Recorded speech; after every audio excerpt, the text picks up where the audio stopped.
ወንድሜ በቃ ተስፋ ቆረጥክ? ሱስ ጀመርክ? ማጨስ፣ መቃም፣ በጧት አለመነሳት፣ ትራማዶል መውሰድ፣ ድራግ መውሰድ ጀመርክ? በቃ በህይወት ተስፋ ቆረጥክ? በተደጋጋሚ እነዚህ ነገሮችን ደጋግመ ለምንድን ነው የምታረገው?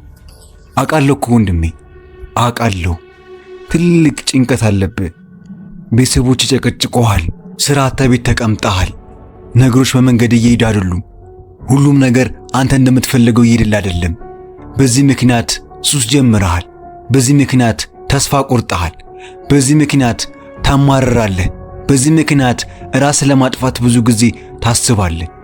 ግን ወንድሜ እስቲ ቆም ብለህ አስበው። እስቲ ቤተሰብ አለህ እኮ ቤተሰብ አለህ። የምትወድ እናት አለችክ። ለሷ ስትል ለምንድን ነው ሱስን የማታቆመው? ለሷ ስትል ለምንድን ነው የሆነ ነገር የማትጀምረው? የሆነ ነገር የማትሰራው? ለምንድን ነው ራስን ዝቅ የምታረገው? ለምንድን ነው ራስን የምታንቋሽሸው? ለምንድን ነው ተስፋ ቆርጠህ ሱስ ውስጥ የገባኸው? ስማኝ ወንድሜ፣ የጀመርካቸው ሱሶች ማለት ነው ጊዜያዊ ደስታ ነው የሚሰጡ። ጊዜያዊ ደስታ ነው የሚሰጡ። አውቃለሁ። የሆነ ጭንቀት ይፈጠራል። የሆነ ስሜት ይፈጠርብሃል።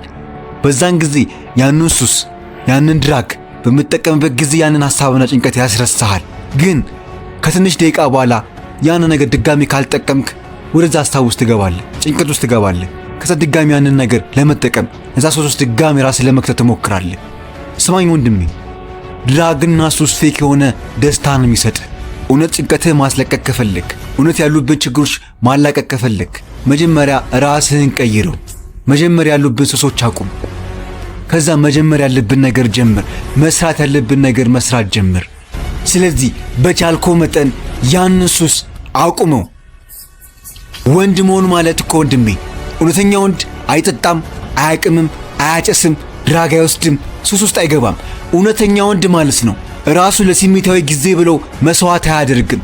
እውነተኛ ወንድ ፖርኖግራፊ አያይም፣ ማስተርቤሽን አያደርግም። እውነተኛ ወንድ ምንም ሱስ የለበትም። እውነተኛ ወንድ ዓላማ ያለው ፐርፐዝ ያለው የሚሄድበትን የሚያቅ የሚደርስበትን የሚያቅ የሚናገረውን የሚጠነቀቅ ሱስ የሚባል የማይወድ የማያጨስ የማያቅም የማይጠጣ ቤተሰቦችን የሚያከብር ከአንድ ሴት ውጪ ሌላ ሴት የማይመኝ ማለት ነው። እውነተኛ ወንድ መሆን ከፈለክ ወንድሜ ግዴታ እውነተኛ ወንድ የማያስብሉህን ነገሮች ማቆም አለብህ። እነዛ ነገሮች በጣም እየጎዱን ያሉት፣ በጣም ራስን ዝቅ እያደረጉት ነው ያሉት።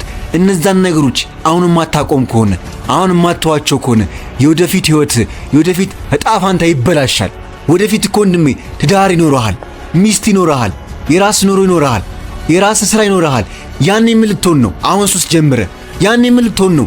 በቻልከው መጠን ወንድሜ ለወደፊት ህይወት ስትል አሁን ያለህበትን ቦታ ማስተካከል አለብህ። በርግጠኝነት ምን ልስራ፣ ምን ላርግ፣ ምን ልፍጠር ማለት አይቀርም። ግን ወንድሜ ብዙ ነገር መስራት ትችላለህ። ብዙ ነገር ማድረግ ትችላለህ። አንተ ስለሰነፍክ ነው። ሰንፈ ሱስ ውስጥ ስለገባ ነው እንደዚህ የምትለው። ስማኝ ወንድሜ፣ ያን ነገር ስለማትጀምሮ እኮ ነው ሱስ ውስጥ የምትገባው። ያን ነገር እኮ ስለማታረግ እኮ ነው የምታስበው፣ የምትጨነቀው።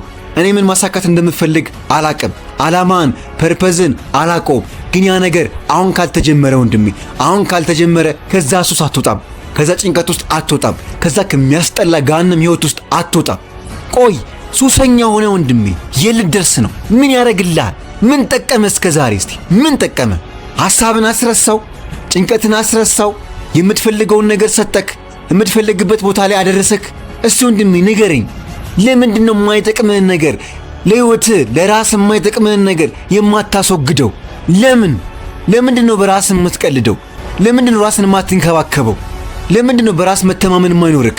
ለምንድን ነው ራስን የማትወደው? ለምንድን ነው ያንን መጥፎ ነገር የማታቆመው? ቆይ እስከ መቼ ወንድሜ? አቆመዋለሁ ብለህ እኮ እስካሁን አላቆምኩም። ግዴታ ከዚህ ቪዲዮ በኋላ ወንድሜ ያንን ሱስ ማቆም አለብህ። አይ የምትል ከሆነ ወንድሜ ሰውነትን እየጎዳኸው፣ የወደፊት ኑሮን እየጎዳኸው፣ ራስን እያረከስከው ነው የምትመጣው። እስቲ ተመልከተው ወንድሜ፣ ዞር ብለህ አጠገብህ እኮ እናት አለች፣ አጠገብህ እኮ አባት አለ፣ አጠገብህ እኮ የምታፈቅር ልጅ አለች። ለነሱ ስትል ለምንድን ነው ያንን ነገር የማታቆመው? በተለይ ለእናትህ ለምንድን ነው የማታቆመው? ከልጅነት ጀምሮ እኮ እሷ ነች ያሳደገችክ። ከልጅነት ጀምሮ እኮ እሷ ነች ምግብ ያበላችክ። ወደፊት ላይ ይጦረኛል ብላ እኮ እያሰበች ነው፣ እየተመኘች እኮ ነው። ያንተን ትልቅ ቦታ እኮ ነው የምትፈልገው። ያንተን እኮ ስኬት ነው የምትፈልገው። ግን አንተ ለምንድን ነው ራስን ዝቅ አድርገህ የምታሳያት? ለምንድን ነው ለሷ ብለህ እንኳን ራስን የማትቀይረው? ለምንድን ነው ለሷ ብለህ ሱስ የማታቆመው? እሷ እኮ ያንተን ስኬት ቁጭ ብላ እየጠበቀች ነው። ያንተን መለወጥ፣ ያንተን መሻሻል ቁጭ ብላ ቀን ቆጥራ እየጠበቀች ነው። ግን አንተ ዕለት በዕለት ደጋግመህ የምትሰራው ነገር ተመሳሳይ ነገር ነው። ወንድሜ ይሄ ነገር ምንን ያመለክታል መሰለ? ለእናትህ፣ ለቤተሰቦችህ፣ ለሚወዱ ሰዎች ክብር የለህም ማለት ነው። ለነሱ ብለህ ነገር የማታቆም ከሆነ ወንድሜ እመነኝ፣ እነዛ ሰዎች አንድ ቀን ያጣሃቸው ቀን ይቆጭሃል። አንድ ቀን እነዛ ሰዎች የሞቱ ጊዜ ይቆጭሃል። ትጸጸታለህ። ራስን መውቀስ ካልፈልግ፣ መጸጸት ካልፈልግ ማለት ነው ወንድሜ አሁኑኑ ያንን ነገር አቁሙ። ያንን ሱስ ተው። ያንን ቆሻሻ ነገር አስወግደው። ያንን የክፉ ሰይጣን መንፈስን ከውስጥ አስወጣው። በቻልከው መጠን ሱሶችን ቀይራቸው። መጽሐፍ ማንበብ ጀምር። ስፖርት መስራት ጀምር። ቸርች መሄድ አብዛ። ቤተክርስቲያን መሄድ አብዛ። መጥፎ ሱሶችን አቁመ ጥሩ ሱሶችን መጠቀም ጀምር። እነሱ ናቸው ትክክለኛ ደስታ የሚሰጡክ። እነሱ ናቸው ጭንቀትን የሚያስወግዱልክ። እነሱ ናቸው ደስተኛ የሚያደርጉክ። እነሱ ናቸው ከስኬት ጥግ የሚያደርሱክ። ወንድሜ በቻልከው መጠን ያንን ሱስ አቁመው። ያንን መጥፎ ነገር ተወው። ይሄ ቪዲዮ አንተ ጋር የመጣው በምክንያት ነው። ይህንን ቪዲዮ እያየክ ድጋሜ ሱስ ውስጥ ከገባ ወንድሜ ድጋሜ ያንን ነገር ካደረከው የምሬን ነው የምልህ በራስህ በጣም መናደድ አለብህ። በራስህ በጣም ማፈር አለብህ። ምክንያቱም እንደዚህ ነግሬክ እንደዚህ መክሬክ ያንን መጥፎ ሱስ የማታቆም ከሆነ ወንድሜ ለራስ አታስብም፣ ለእናት አታስብም፣ ለአባትህ አታስብም፣ ለማንም ሰው አታስብም። ስለዚህ ወንድሜ ያንን ነገር ጀምረው። ያንን መጥፎ ነገር ደግሞ አቁሙ። ሱስ የሚባል ነገር ከህይወት አስወጣ። የአራዳ ልጅ እኮ ሱሰኛ አይደለም። የአራዳ ልጅ ማለት ነው የሚናገረውን የሚጠነቀቅ ከሱስ የራቀ የነጻ ሰው ነው። ያንን ሰው መሆን ከፈለክ አራዳ ነኝ ብለህ የምታስብ ከሆነ ወንድሜ ያንን ሱስ አቁመው። I hate fucking social media. In 2013, people wanted me to write my book. I did it in 2018. It took 5 years. And the reason why I didn't do it, I sat at the table and Jennifer was there. This is before she started working for me. I started dating her, whatever. And all these people were there. And they're like, man, you got to go on social media.